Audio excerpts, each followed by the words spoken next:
Madame, Monsieur, bonsoir et ravi de vous retrouver pour votre émission Sur la brèche. C'est un artiste musicien que je reçois pour vous aujourd'hui. Almami Kaji est l'invité de ce dimanche. Abdul Kader Ouattara à l'état civil. Almami Kaji est le président, est le secrétaire général du syndicat national des artistes musiciens du Burkina. Artiste engagé, reggae maker, avec à l'origine une expérience musicale rap, Almami Kaji a été 2 fois lauréat du prix du public au Marley d'Or. La cérémonie donc qui récompense les musiciens de la planète reggae. Almami Kaji, bonsoir. Bonsoir et merci de me recevoir sur votre plateau. Merci en tout cas d'avoir accepté notre invitation. Vous êtes sur la brèche, un espace d'opinion plurielle et de libération de la parole. Nous sommes ensemble pour 1 heure d'entretien consacré au décryptage de l'actualité nationale et internationale. Mais avant, je voudrais d'abord vous interroger sur le sens de votre engagement. Qu'est-ce qui vous a amené en tant qu'artiste et en tant que musicien à vous engager pour une cause?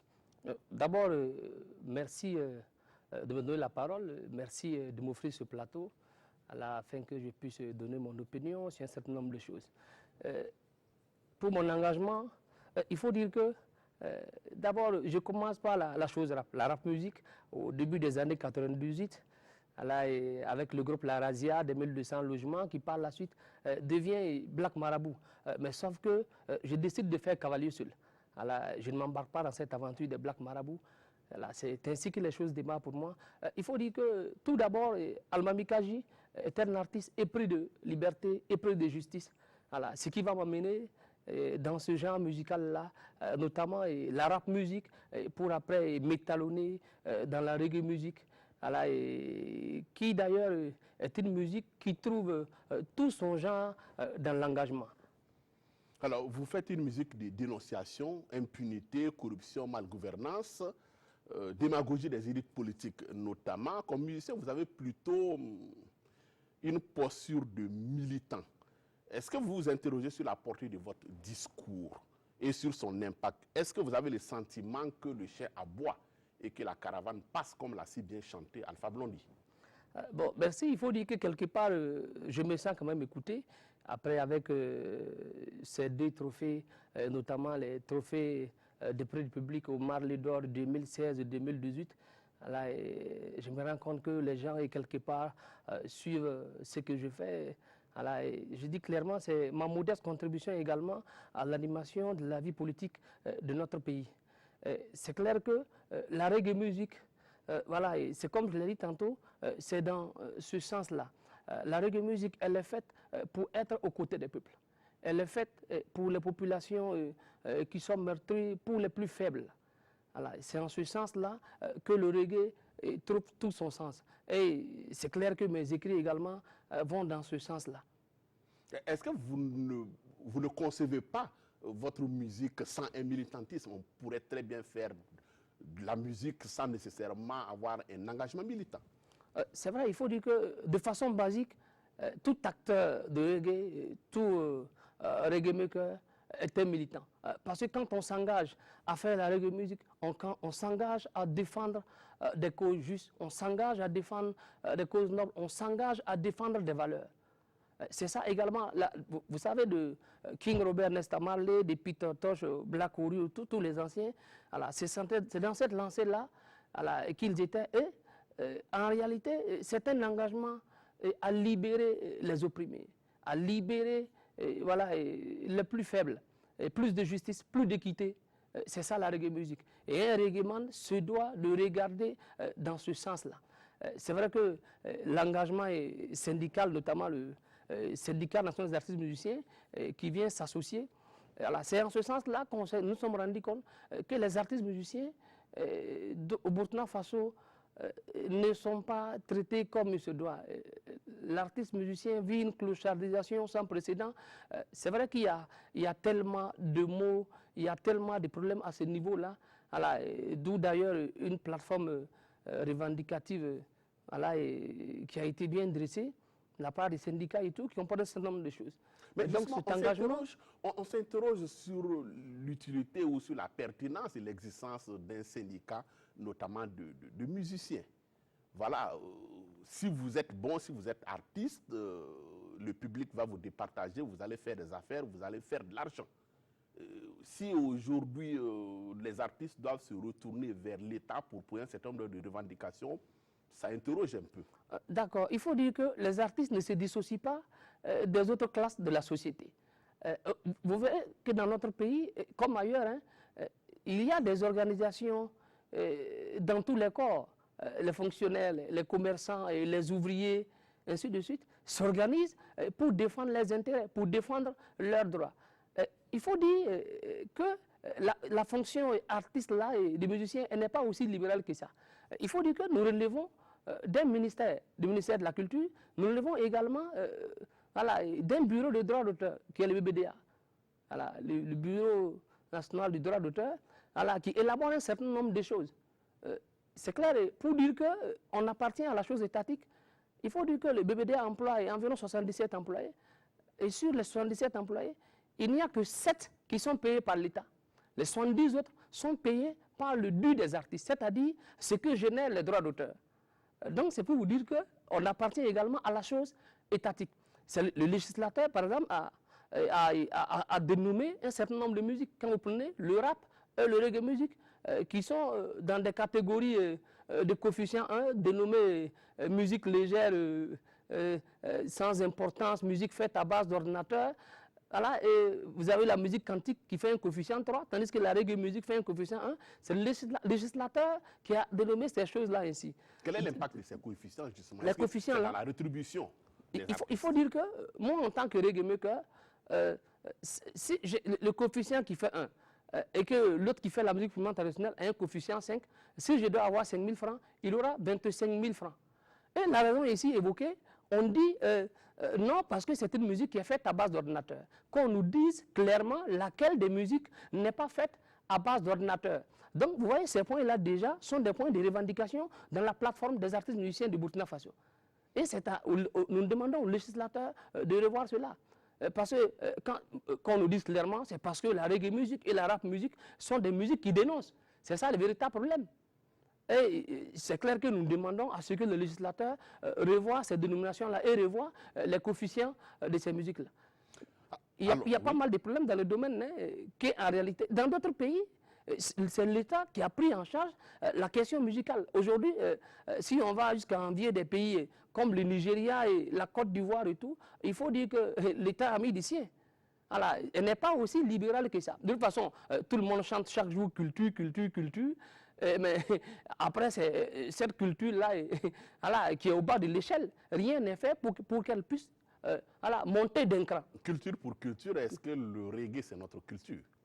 En la matière, il n'y a pas de frontières en la matière. Les cultures sont ouvertes. Les cultures communiquent entre elles. Et après, moi, je vais vous dire, il n'y a pas de do burkinabé. Un do en musique, c'est un do en Chine, c'est un do au Brésil, c'est un do en Indonésie, en Sibérie. Donc la musique, elle est universelle. C'est un langage universel. Donc il y a une solidarité entre les cultures du monde. Vous verrez le balafon toussien, vous allez en Côte d'Ivoire, vous allez au Mali, vous allez voir les similitudes. C'est ça qui fait la beauté de l'art. Et comme je l'ai dit tantôt, ailleurs, les gens ont pris en question la chose culturelle. Les gens ont pris sérieusement cette question-là à telle enseigne qu'ils ont pris un envol très sérieux. Et voilà. Et je crois que nous devons voilà, essayer de pencher vers cet élan-là. C'est le plus important. Parce qu'on le dit clairement, hein, nul ne peut évoluer sans culture. C'est le plus important. Même si je dis sans sa culture, je n'ignore pas que les cultures communiquent entre elles. Alors, il y en a qui font de l'art pour l'art.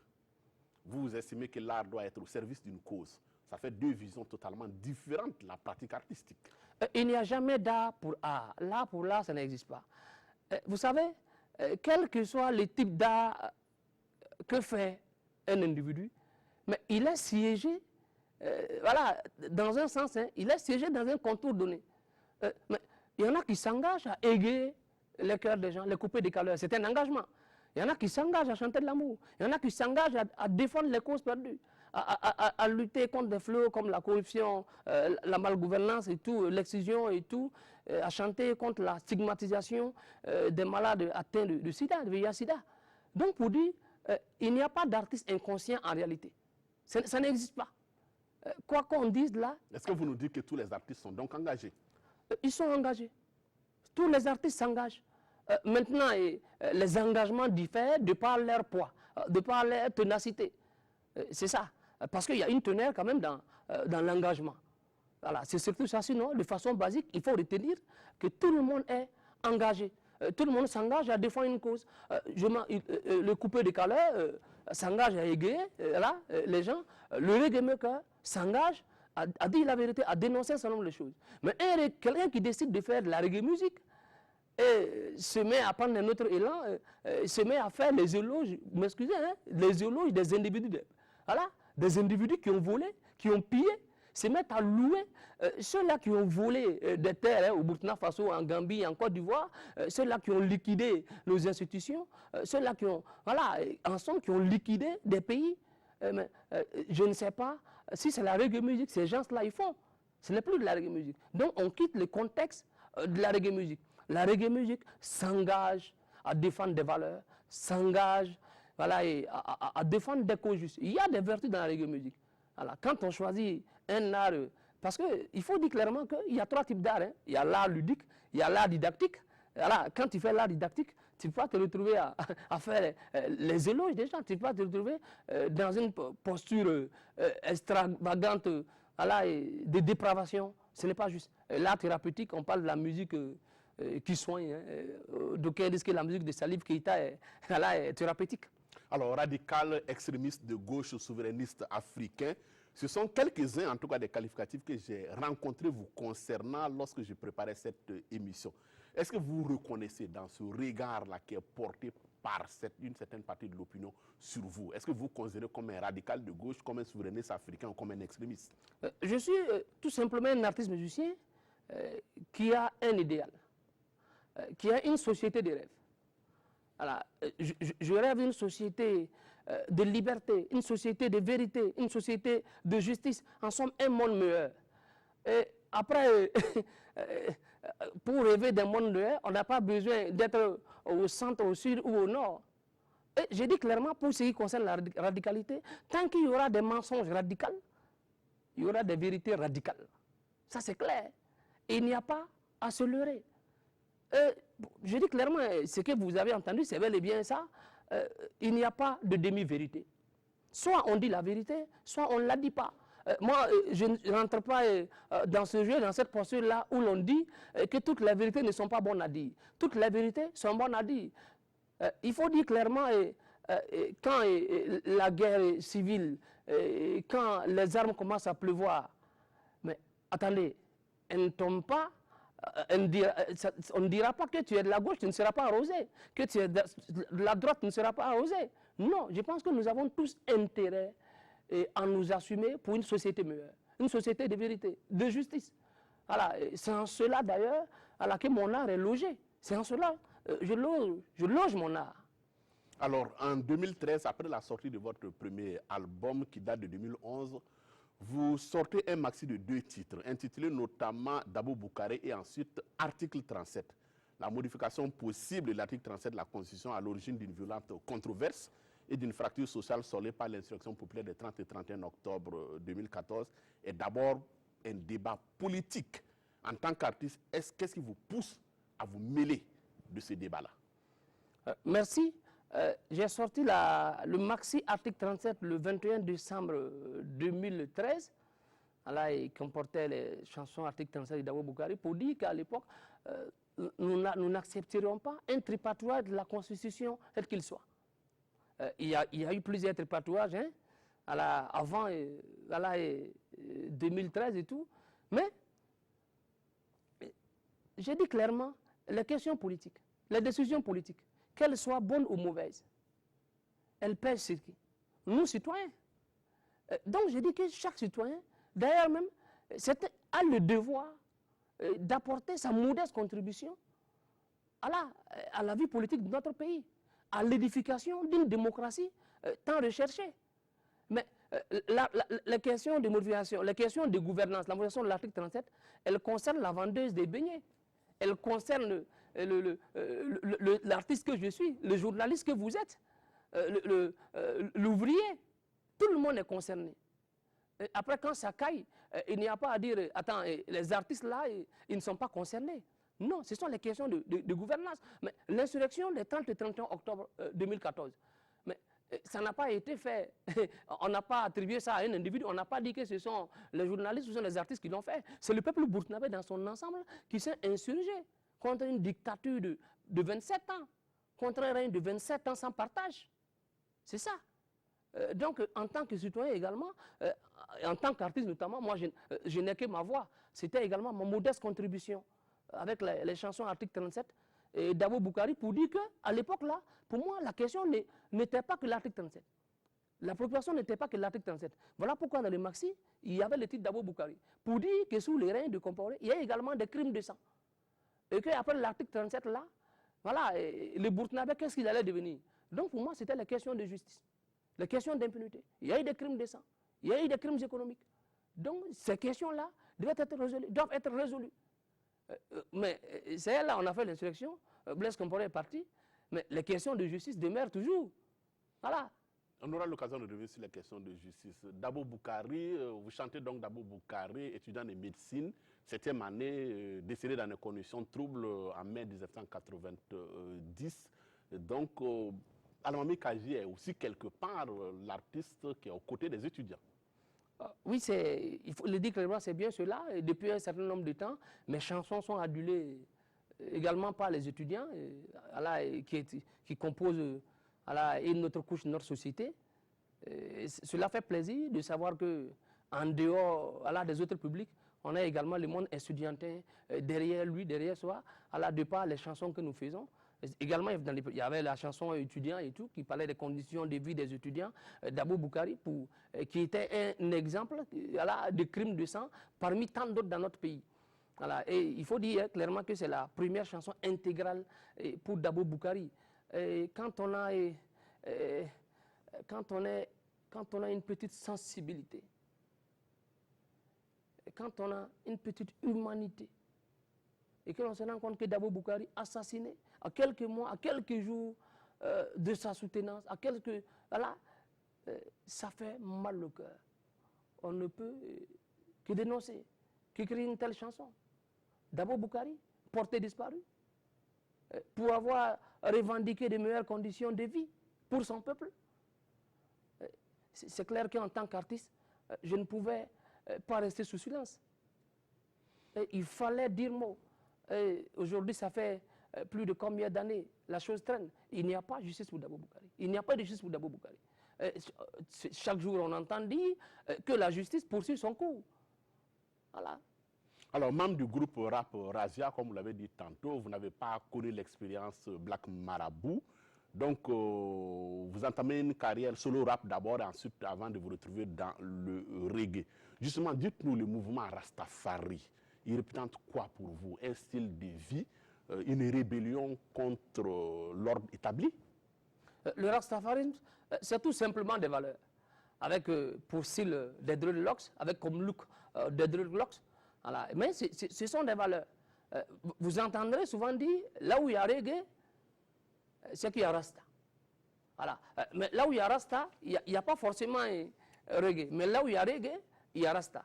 C'est une musique de Rastaman, hein, que tu portes de dread ou pas. Voilà. Mais une fois qu'on a cette posture de Rasta, on s'engage à défendre des valeurs. Donc le Rastafarisme là, voilà, en somme, c'est défendre ce qui est juste. Voilà, c'est défendre des valeurs. Alors l'image des Rastas dans la société n'est pas forcément très positive. On imagine par exemple très mal un ministre de la République en dreadlock, ou en tout cas un grand commis de l'État avec un style comme celui que vous avez. Ce n'est pas péjoratif, je ne vous insulte pas. Le fait pour vous de porter des dreadlocks, est-ce que c'est une part de marginalité que vous revendiquez? Non, c'est un style. Hein. Il faut dire que dans le temps, c'était pour se démarquer. Voilà, vous voyez, aux Antilles, là, au niveau des Antilles, avec le zouk et tout, qui était également une musique de dénonciation, il fallait adopter un certain style pour se démarquer de la société. Voilà, à l'époque, c'était ça. Mais aujourd'hui, la donne a changé. Hein. On n'a plus besoin d'être chanteur ou quoi pour faire des druides. C'est un style aujourd'hui. De façon générale, il faut dire que les choses ont changé, les gens acceptent mieux les dreadlocks, les gens acceptent mieux les rastas et tout, parce qu'il y a des dévanciers quand même qui se sont battus pour cela. Les dévanciers comme Robert Nesta Marley, King Robert Nesta Marley, Alpha Blondy, et chez nous également, hein, il y a des chorales, les Roger Wangou et tout, ils se sont battus pour à faire accepter la chose rasta, la chose rastafarienne dans notre pays. Alors, prix du public au Marley d'Or 2016, puis également prix du public au Marley d'Or 2018. Vous avez en tout cas raté par 2 fois le trophée qui distingue le meilleur reggaeman de l'année. Votre dernier échec date de mai dernier, si je ne m'abuse, et a même soulevé à l'époque une vive polémique. Comment est-ce que vous avez vécu cet échec-là?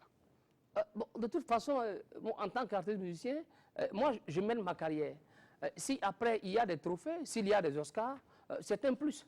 Sinon, le plus important, c'est de se sentir écouté. C'est de savoir que ce que l'on fait a une audience. Pour moi, c'est le plus important. Voilà, et je profite encore de votre plateau pour dire merci à ceux-là qui m'ont porté, ou à tous ceux qui m'ont plébiscité à 2 reprises. Le MRS à venir, nous allons nous concentrer sur notre musique et tout, et voilà, donner le meilleur de nous-mêmes. C'est le plus important. C'est la transition pour aborder l'actualité de la semaine, à commencer par le 1er anniversaire de la disparition de Salif Diallo, l'ancien président de l'Assemblée nationale, donc président intérimaire également du MPP, le Mouvement du Peuple pour le Progrès, qui est décédé le 19 août dernier. Quel regard vous portez sur l'héritage politique de l'homme?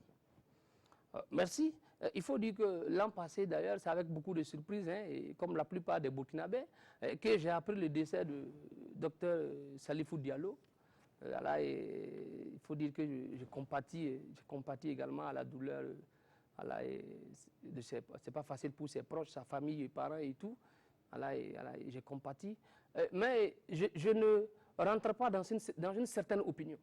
Une certaine opinion qui cherche à tout prix à absoudre les défunts de leurs défauts, les défunts de leurs péchés, les défunts de leurs fautes. Non, à absoudre, à blanchir. Et moi, je ne rentre pas dans cette posture-là. Le Burkina Faso a une histoire. Hein.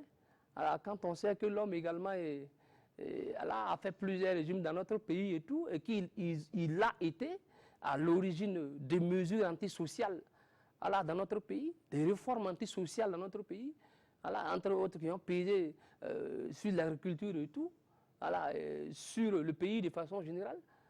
Je crois que bon, c'est également ça.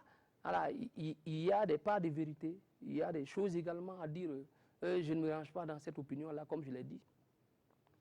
Alors, avant ça, Salif Diallo était porteur du projet de création d'un grand parti de gauche.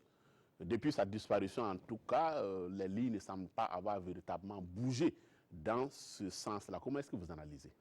Bon, nous l'avons entendu comme tout le monde. J'ai entendu parler d'un parti de gauche que je n'ai jamais vu. Je ne sais pas comment la chose fonctionne. Hein.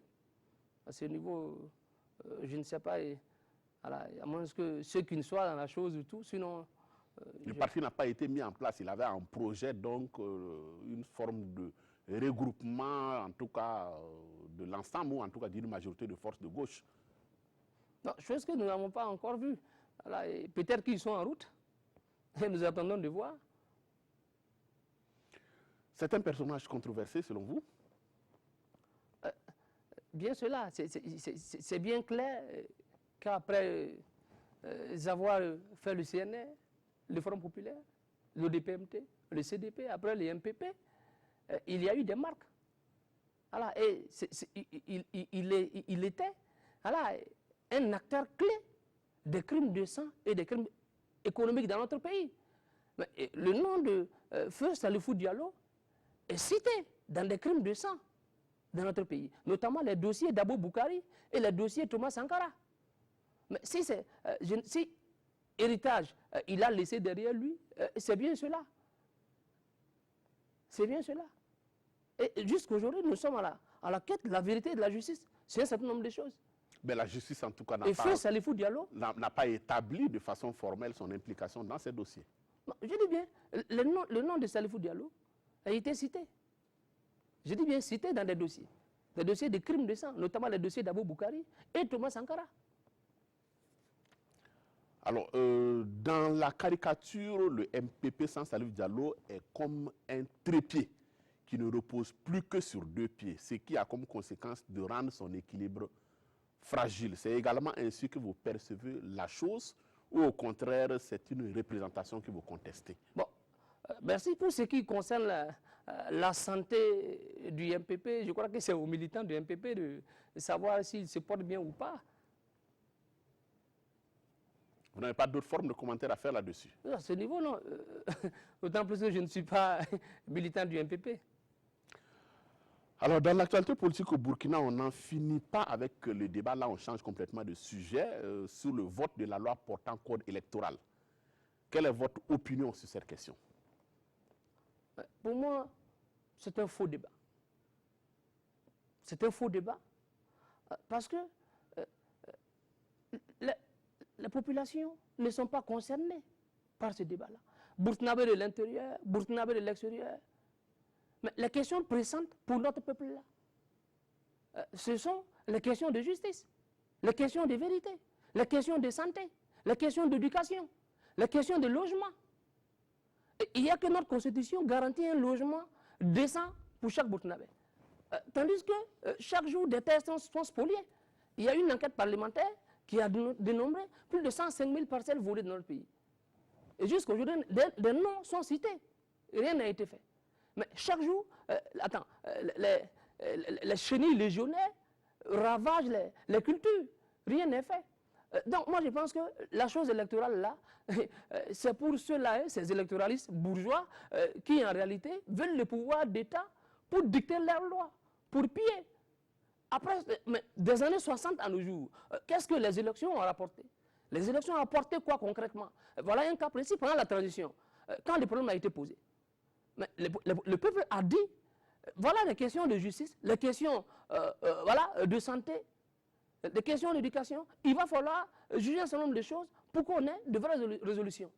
Ça a été dit non, ces problèmes-là, c'est une transition, hein, elle est là pour organiser des élections, et après les élections-là, le pouvoir qui va venir pourra ensuite gérer ces questions-là. Ça a été dit. Et au finish, le MPP a accédé au pouvoir. Ces questions-là demeurent. Le rapport parlementaire, l'enquête 2015, a relevé ce que j'ai dit, plus de 105 000 parcelles volées. Qu'est-ce qui a été fait? Rien. Les questions de justice sont restées au tiroir. Rien n'est fait.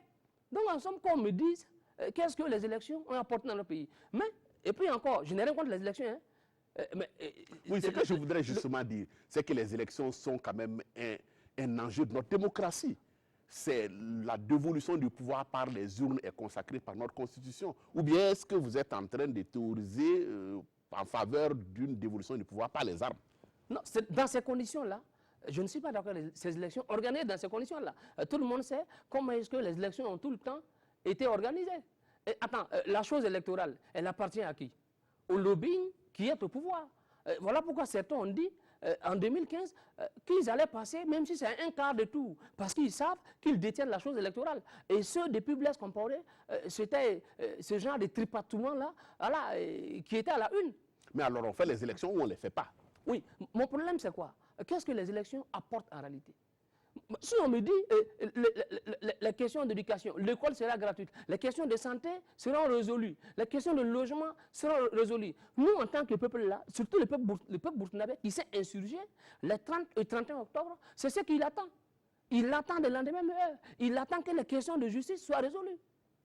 Voilà. Mais justement, cette attente des lendemains meilleurs suppose la mise en concurrence d'un certain nombre de programmes politiques, suppose donc des élections libres, équitables et transparentes, la dévolution du pouvoir par les urnes à un certain nombre de personnes qui vont donc conduire le Burkina sur ce chemin. C'est ça, en principe, le sens du combat pour la démocratie qui, à mon même avis, a été mené. Je ne suis pas contre les élections. Je dis clairement, qu'est-ce que les élections ont apporté dans notre pays de 1960 à nos jours. Voilà, c'est ça le véritable problème. Mais les mêmes problèmes sont posés. Rien n'est fait. Sinon, je ne suis pas contre les élections. Même si le peuple burkinabé, à partir de l'insurrection des 30 et 31 octobre 2014, s'est rendu compte que son destin lui appartenait. S'est rendu compte voilà, qu'il peut prendre les choses en main. Quand bien même on a eu affaire à une insurrection qui a été estompée, stoppée si vous voulez, par le coup d'État des 1er et 2 novembre 2014, après la pression de, vous savez, de la communauté internationale, voilà, et ceux qui avaient fait le push, notamment Yacouba Isaac Zidane Saban, étaient obligés de céder la place à Michel Kafando. Donc pour dire que, moi mon problème, c'est ça en réalité. Ce n'est même pas ici, hein, dans l'histoire de l'humanité. Les élections ont changé quoi véritablement dans l'histoire de l'humanité? Vous verrez, de la France aux États-Unis, des États-Unis à la Grande-Bretagne, de la Russie, voilà, et un peu partout, les choses n'ont pas changé par le vote. Hein. Je vous dis clairement, l'esclavagisme, l'esclavagie, est-ce que les gens ont voté pour changer le... Non, les gens ont lutté. Mais les gens ont voté pour Blaise Compaoré. Ce n'est pas un vote, hein, c'est une insurrection. Donc pour dire que le peuple là, les populations doivent comprendre que c'est à elles de s'organiser pour prendre leur destin en main. Et je crois que de plus en plus, les gens sont en train de comprendre. Sinon, je n'ai rien contre les votes. Si les votes sont transparents, comme il se doit, il n'y a pas de souci. Alors, donc, ce débat sur l'exclusion ou l'acceptation de la carte consulaire comme document de votation, vous ne vous sentez pas concerné? Je dis aux gens qu'ils arrêtent de se moquer du peuple. Il ne faut pas attendre des élections pour comprendre, pour savoir que le peuple a des préoccupations. Ce n'est pas chaque 5 ans qu'on se rend compte des préoccupations de notre peuple, qu'on se rend compte qu'il n'y a pas d'eau, qu'il n'y a pas d'électricité, qu'il n'y a pas de, qu'il n'y a pas de nourriture, qu'il n'y a pas de centre de santé. Ce n'est pas ça mon véritable problème. Le véritable problème là, du Burkinabé aujourd'hui, des Burkinabés aujourd'hui là, voilà, c'est l'amélioration de leurs conditions de vie, et ce de façon générale, à tous les niveaux. Aujourd'hui là, les questions d'emploi, mais on vient de réduire les concours de 40%. Ce qui s'est fait. Mais c'est clair que vous imaginez le taux de chômage, vous imaginez la souffrance des jeunes dans ces pays-là. C'est ça. En réalité, ce sont des gens, vous m'excusez, hein, qui sont des petits élèves, des petits esclaves de l'impérialisme là. Voilà, on leur dit, fais ceci, cela, ils le font et après, l'avenir de leur peuple, ce n'est pas leur problème. C'est ça mon problème avec ces gens-là souvent. Esclave de l'impérialisme, c'est un discours qu'on n'a pas entendu ici depuis près de 25-30 ans. Vous êtes dans une rhétorique passée. Ah bon? Moi, je sais que récemment, au Burkina Faso, les jeunes se sont mobilisés contre la venue du digne représentant de l'impérialisme français. Ça s'est fait ici. Donc, ça se fait. Et puis, il faut dire clairement que la baisse là, du taux des concours, c'est un programme de la Banque mondiale et du FMI. Tout simplement, il faut réduire le train de vie de l'État, voilà, il faut diminuer les choses en réalité pour éponger la dette, pour rembourser la dette. C'est ça, nous le savons bien. C'est seulement ça. Et après, l'avenir de notre peuple. Mais comme l'a dit Norbert Zango, il n'y a point d'avenir pour quelqu'un dans un pays sans avenir. Parce que ceux-là qui sont au devant des choses ne rêvent même pas d'un avenir pour les populations, pour les peuples. C'est ça le véritable problème. Sinon, le code électoral là, ce n'est pas un débat qui intéresse la majorité des Burkinabés. Ceux-là qui sont intéressés par ce débat-là, c'est ceux-là qui veulent à tout prix encore s'accaparer du pouvoir d'État, voilà, pour encore piller nos richesses. Voilà, pour les questions minières et tout. Mais attends, les ressources nationales, les richesses nationales, elles profitent à qui? C'est ça le véritable problème. Qu'on le dise clairement. Quand on va donner 20 000 parcelles à une agence immobilière, tandis que le lambda n'a pas un seul terrain et que la Constitution garantit un logement décent à chaque Burkinabé. Allez-y comprendre que ces politiques-là ne sont pas pour nous. Et aujourd'hui, ce qui est intéressant, les populations se rendent compte que ces gens-là ne sont pas là pour eux. C'est surtout ça. Sinon, après, que tu sois de la gauche, de la droite, comme vous l'avez dit tantôt, du centre, du sud ou à l'est, si tu fais l'affaire du peuple, le peuple te suit. Si tu fais mon affaire, moi, l'ami, quand je te suis. Si tu es dans le sens des préoccupations de notre peuple, il n'y a pas de souci. Mais sur le terrain, c'est autre chose. Tout ce qui nous est montré sur le terrain, c'est que c'est des gens voilà, qui ont une certaine boulimie du pouvoir. Voilà, ils veulent s'en servir voilà, pour piller, pour liquider.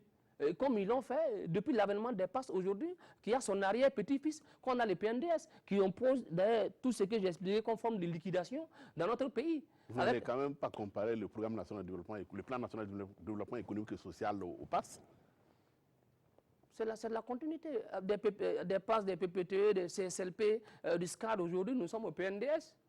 Qu'on nous dise clairement. C'est quoi les projets? Qu'est-ce que ça a rapporté? N'était la liquidation de la Savannah, n'était la liquidation de la X9, et tout, d'un bon nombre de sociétés, n'était la liquidation du Burkinabé lui-même, n'était l'appauvrissement, la paupérisation du Burkinabé lui-même. Ce qui a été fait. Justement, le PNDS se positionne aujourd'hui comme étant une politique économique de rupture. Il n'y a que ceux-là qui courent avec l'air PNDS hein, dans tous les pays. Il n'y a que eux, ceux qui courent à l'air PNDS aujourd'hui. Je sais que le peuple burkinabé ne s'attend à rien. Le peuple burkinabé ne s'attend à rien. Alors, on change de sujet pour aborder une autre actualité. C'est la reprise du procès de Pouche du 16 septembre. Le jeudi dernier, après 2 semaines de suspension, une trentaine d'accusés sont déjà passés à la barre sur les 84 poursuivis dans le cadre de ce procès. Vous avez été du combat contre ce coup d'État. Quel regard vous portez sur ce jugement-là, qui a débuté depuis quelques semaines, quelques mois maintenant? Merci, M. Koulibaly. Vivement que le procès de Pouche poursuive son cours. Que les auteurs, que ceux qui sont impliqués de près ou de loin, soient jugés et condamnés à la hauteur de leur forfait. De toute façon, aujourd'hui, les gens sont coincés. Hein. Je dirais clairement que c'est la même famille politique qui s'est coincée à travers ce coup d'État. Et nous, tout ce qu'on veut, c'est toute la vérité.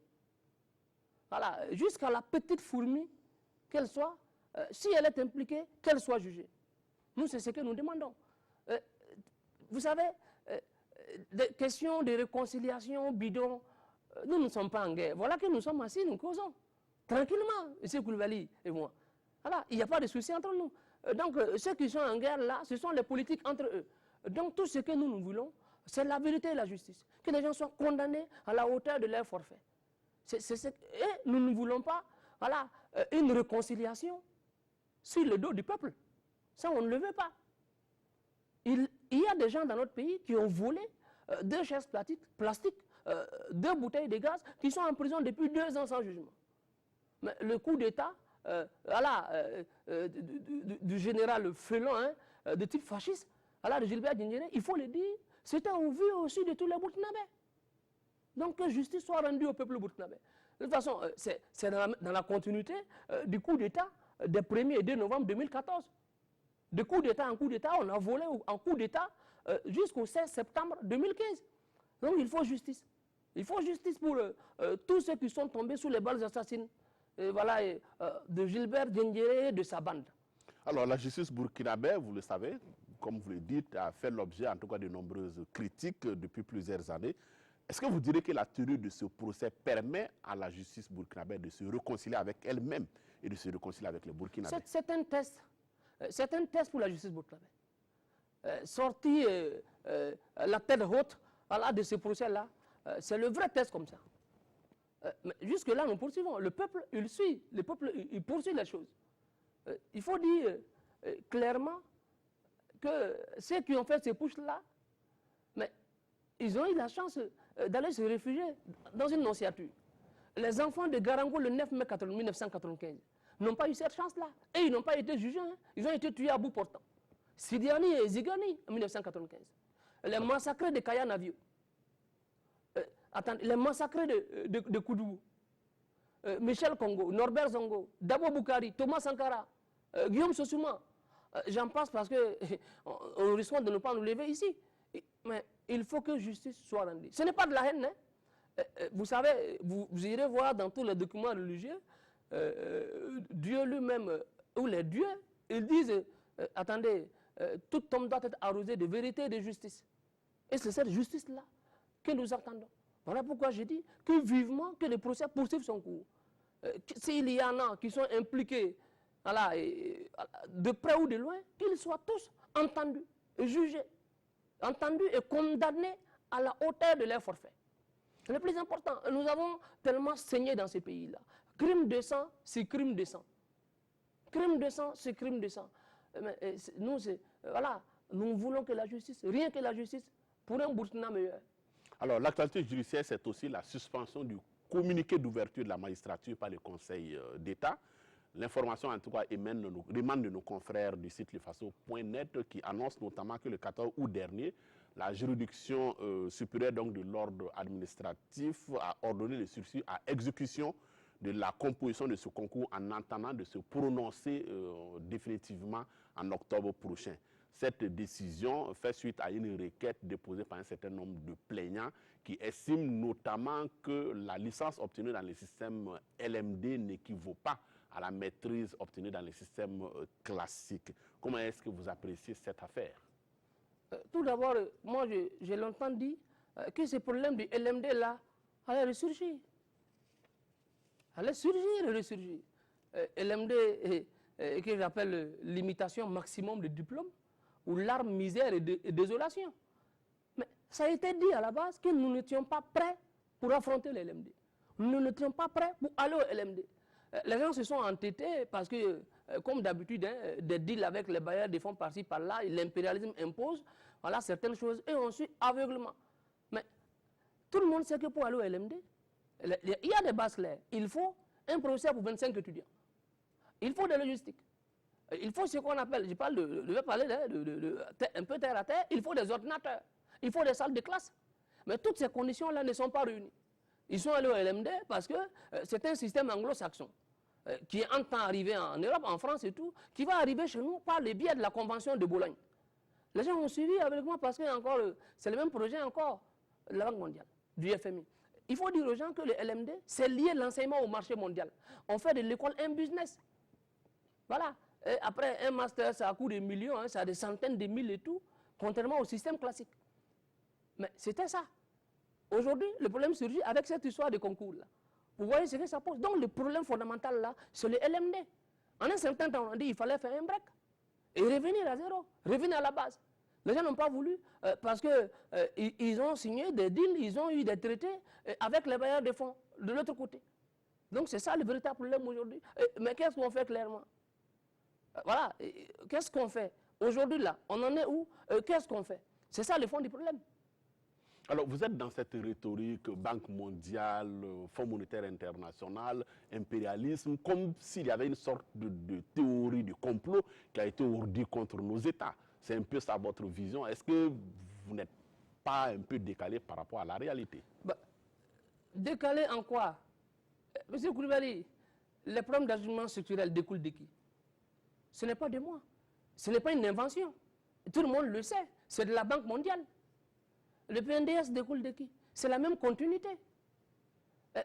La plupart des réformes, aujourd'hui quand on parle de revoir la grille salariale, ce n'est pas qu'au Burkina Faso, nous suivons l'actualité. C'est un problème de la Banque mondiale et du FMI. Il faut baisser les salaires pour éponger la dette. C'est même dit officiellement. Et c'est ce que Dame Rosine voilà, et sa bande essayent d'appliquer au Burkina Faso. Voilà, et il y a eu des luttes un peu partout pour dire non à cela. Au Gabon, on a vu récemment. Donc tout ce que vous voyez là, en réalité, c'est ça. Puisque nos États ne sont pas souverains. Nous ne sommes pas libres, nous ne sommes pas indépendants. Vous pensez que nous, on peut aller... Le 5 août 1960, pour vous, ça représente quoi? C'est une indépendance formelle. Après près de 50 ans de prétendue indépendance, notre monnaie est battue à Chamalières, à Clermont-Ferrand, qui est loin de chez nous. La Banque de Paris n'est pas pour nous. Ça, il faut le dire. Mais attendez, on me dit, je suis libre et ma monnaie est fabriquée là-bas. Et en plus, il faut dire aux gens que dans les banques, au niveau des banques centrales, là, la France a des représentants qui ont un certain quota. Allez-y comprendre que moi, mon argent se trouve dans la poche de mon ennemi.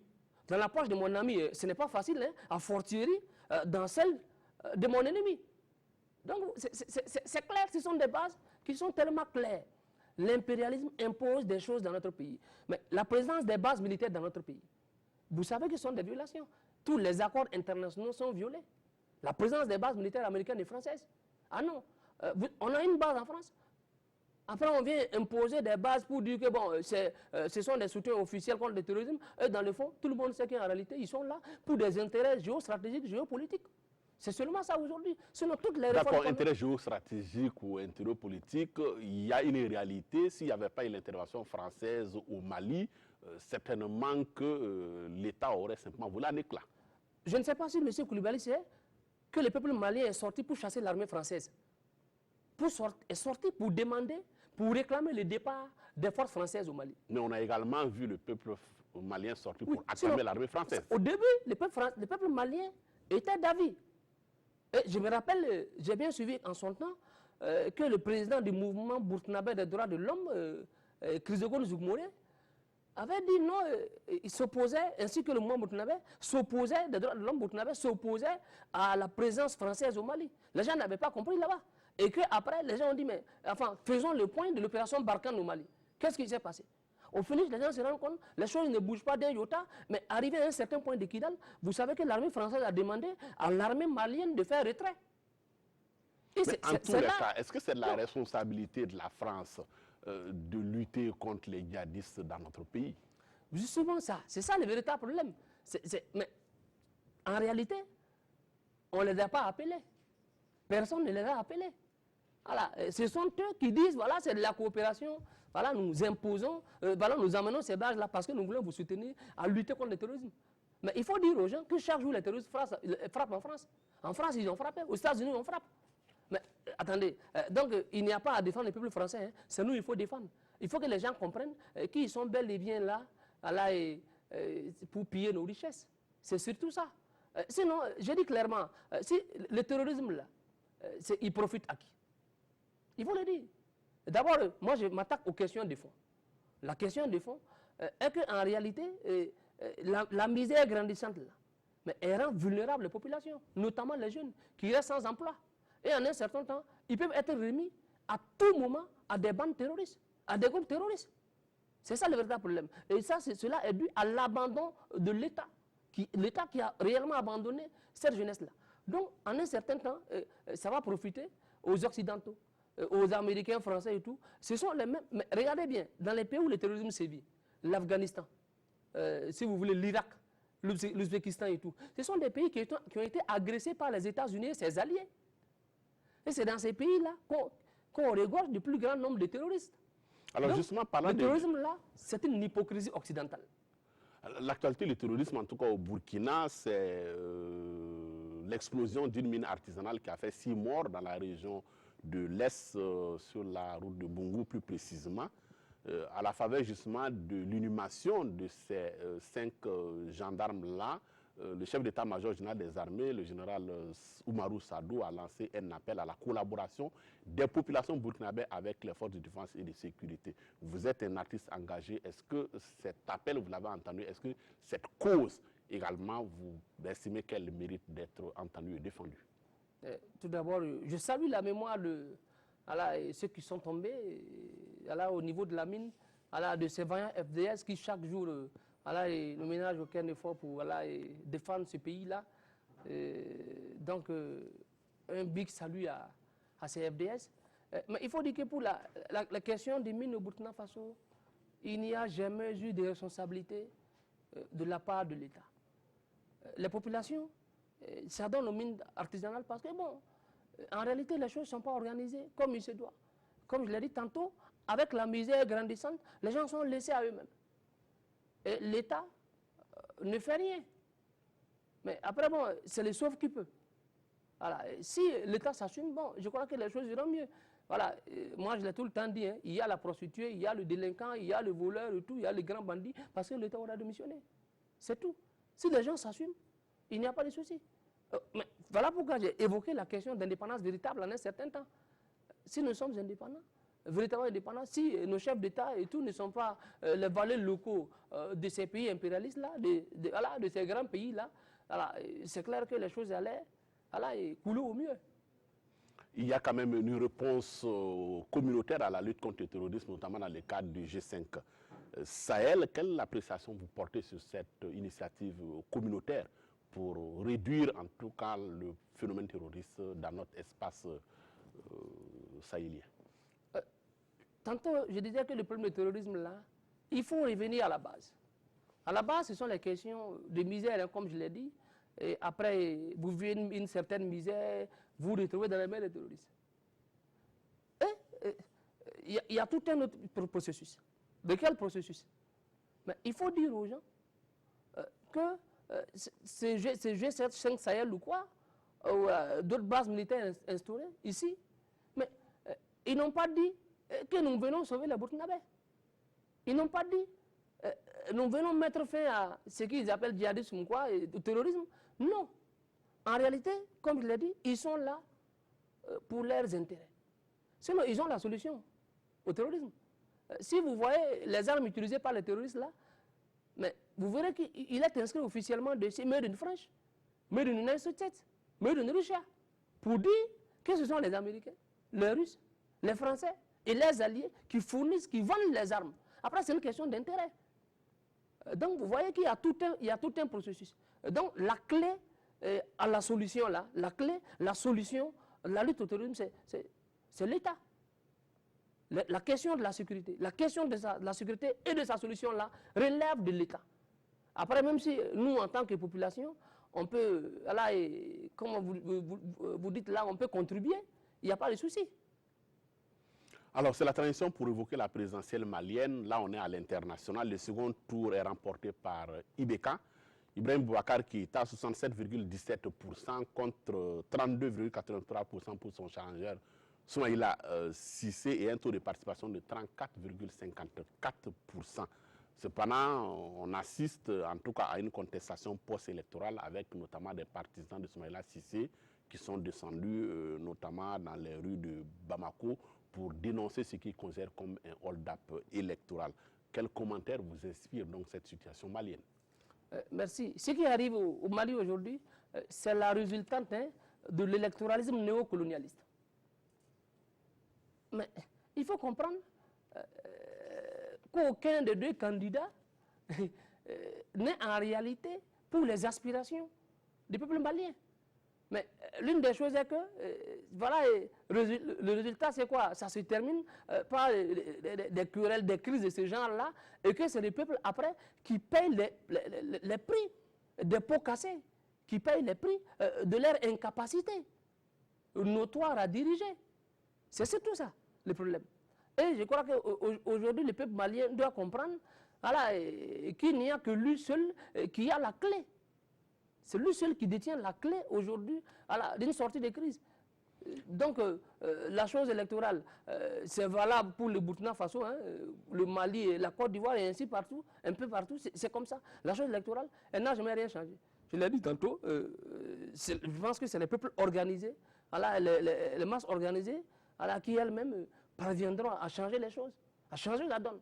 Et ce cas est également valable pour les Maliens. Sinon, c'est quoi ces partis politiques-là? C'est tous des calculateurs.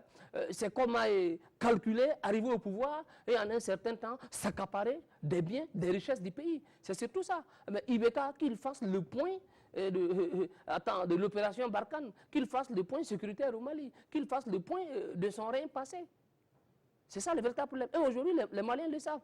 Pareillement pour l'autre opposant, j'ai bel et bien suivi, quand vous les entendez parler et tout, mais attends, aucun de ces gars-là ne vont dans le sens des aspirations du peuple malien.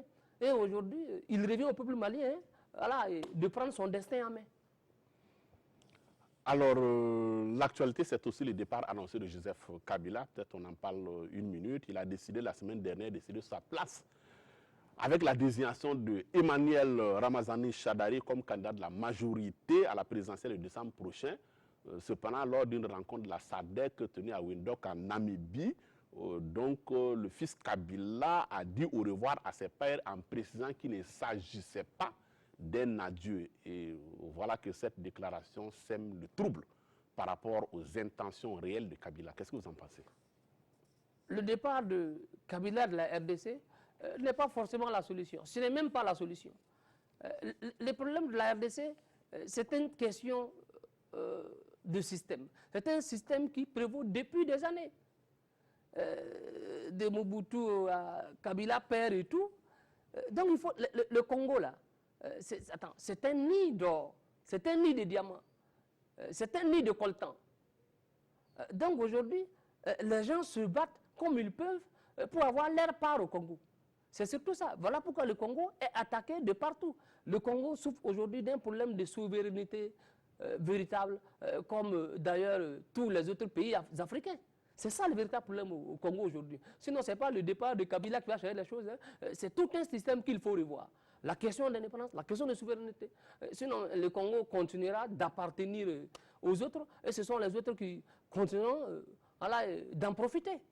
Alors nous sommes quasiment au terme de cette émission. Je voudrais que l'on termine sur l'extinction d'une des plus grandes voix de la musique contemporaine. La reine de la soul et du gospel a tiré sa révérence ce jeudi 16 août à Détroit dans le Michigan.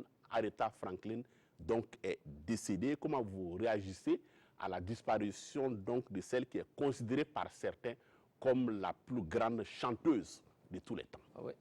Aretha Franklin, il faut dire déjà qu'en 1968, voilà, elle était classée deuxième personnalité afro-américaine derrière Martin Luther King. Aretha et Franklin, également, c'est plus de 75 millions de disques vinyles vendus en son temps. Je pense que c'est le record d'ailleurs.